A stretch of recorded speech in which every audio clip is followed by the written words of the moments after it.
Advocate talk channel में आपका स्वागत करता हूं, अभिनंदन करता हूं। आज का सवाल मेरे कोरा के सम्मानित पाठक ने पूछा है। उनका सवाल है, सीआरपीसी की धारा 482 के अंतर्गत क्या हाई कोर्ट किसी भी मुकदमे को या एफआईआर को निरस्त कर सकता है क्या? अच्छा सवाल है आपका। और अक्सर जो लोग केस लड़ रहे हैं या जानकारी रखते हैं जरा भी कानून की, वो जानते हैं कि 482 धारा कितनी महत्वपूर्ण है और उस धारा से क्या किया जा सकता है क्या नहीं। परंतु जो लोग नहीं जानते उनको इस सवाल का जवाब देना बहुत जरूरी है और उस सवाल का जवाब देना चाहता हूं। तो जनाब, बिल्कुल ये बात बिल्कुल सही है। धारा 482 सीआरपीसी क्रिमिनल प्रोसीजर कोड उच्च न्यायालय की अंतर्निहित शक्तियों की व्यावृत्ति करता है। व्यावृत्ति यानी उसको कुछ शक्तियां प्रदान करता है और उन शक्तियों को इनहेरेंट पावर भी बोला जा सकता है। इंग्लिश में इसको बोलते हैं saving of inherent power of high court. तो जनाब, इस धारा 482 के अंतर्गत उच्च न्यायालय को अंतर्निहित शक्ति मिलती है कि इस संहिता की कोई बात उच्च न्यायालय की ऐसे आदेश देने की अंतर्निहित शक्ति को सीमित या प्रभावित करने वाली ना समझी जाएगी, जैसे इस संहिता के अधीन किसी आदेश को प्रभावी करने के लिए या किसी न्यायालय की कार्रवाई का दुरुपयोग निवारित करने के लिए या किसी अन्य प्रकार से न्याय के उद्देश्यों की प्राप्ति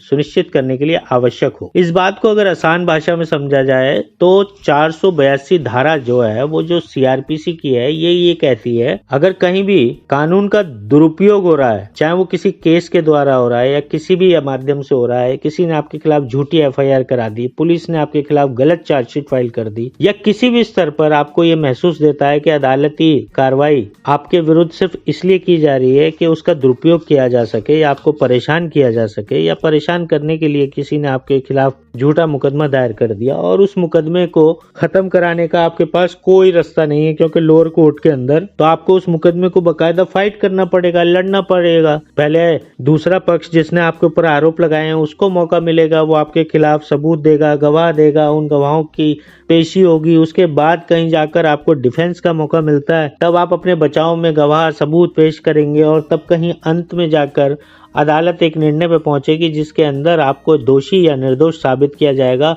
ये सुनने में तो आसान लगता है जनाब, मगर इस प्रक्रिया में इंसान की आधी जिंदगी बीत जाती है। इस सब को रोकने के लिए, इस सब से बचने के लिए संविधान ने हाई कोर्ट को 482 सीआरपीसी में एक ऐसी पावर दी है जो पावर उसको ये कहती है कि वो कानून की कोई भी किताब उसको इस ताकत का इस्तेमाल करने से नहीं रोकेगी। इसलिए यदि आपके खिलाफ कोई भी झूठा केस है, कोई एफआईआर है, किसी भी तरह से आपको कानूनन परेशान किया जा रहा है, तो आप सीधा उस केस की कॉपी को लेकर 482 सीआरपीसी के अंदर हाई कोर्ट के अंदर रिट फाइल करेंगे। हाई कोर्ट आपकी रिट को एग्जामिन करेगा, उसका परीक्षण करेगा और वो देखेगा कि आपने जो सबूत, गवाह या अपना बचाव अदालत के आगे पेश किया है क्या वो पूरी तरह से सही है या नहीं है। यदि आप हाई कोर्ट को ये संतुष्ट करने में कामयाब हो जाते हैं कि आपके खिलाफ ये केस जो किया गया है, चाहे वो भले ही एफआईआर की स्टेज पे क्यों ना हो, चार्जशीट की स्टेज पे हो या किसी भी स्टेज पे क्यों ना हो, ये आपके खिलाफ दुर्भावनापूर्ण दायर किया गया है, तथ्यहीन है तथा इसमें कोई भी सच्चाई ऐसी नहीं है कि जिससे ये केस को आगे चलना चाहिए, तो हाई कोर्ट सीधा उस केस को, चाहे वो एफआईआर हो, चार्जशीट हो, चाहे वो किसी भी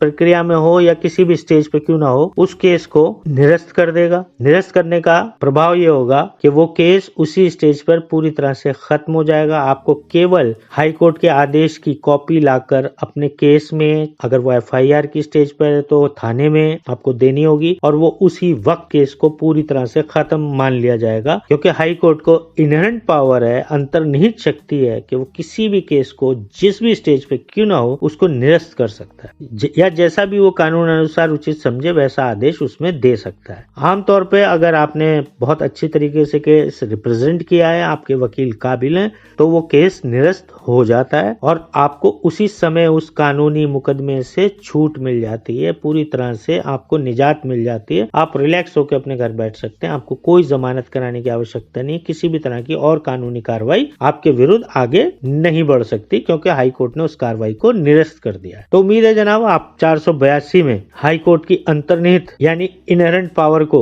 समझ पाए होंगे और जैसा भी जहां भी जरूरत हो आप उस ताकत का इस्तेमाल हाई कोर्ट से करने की गुजारिश कर सकते हैं और हाई कोर्ट आपकी गुजारिश को अगर सही पाता है तो निसंदेह वो आपके पक्ष में निर्णय देगा और आपको केस से निजात मिल जाएगी। अब अंत में इतना ही कहना चाहूंगा साहब, आपको जानकारी दी है, आपको जानकारी अच्छी लगी होगी, अब आप चैनल को लाइक कीजिए, सब्सक्राइब कीजिए, बेल आइकन को दबाइए और इस जवाब को जितना हो सके उतना शेयर कीजिए, क्योंकि ज्ञान बांटने से साहब ज्ञान बढ़ता है। और कुछ ना कुछ तो साहब आप जरूर करेंगे, क्योंकि कुछ ना करने से कुछ करना हमेशा बेहतर होता है। नमस्कार जनाब, धन्यवाद।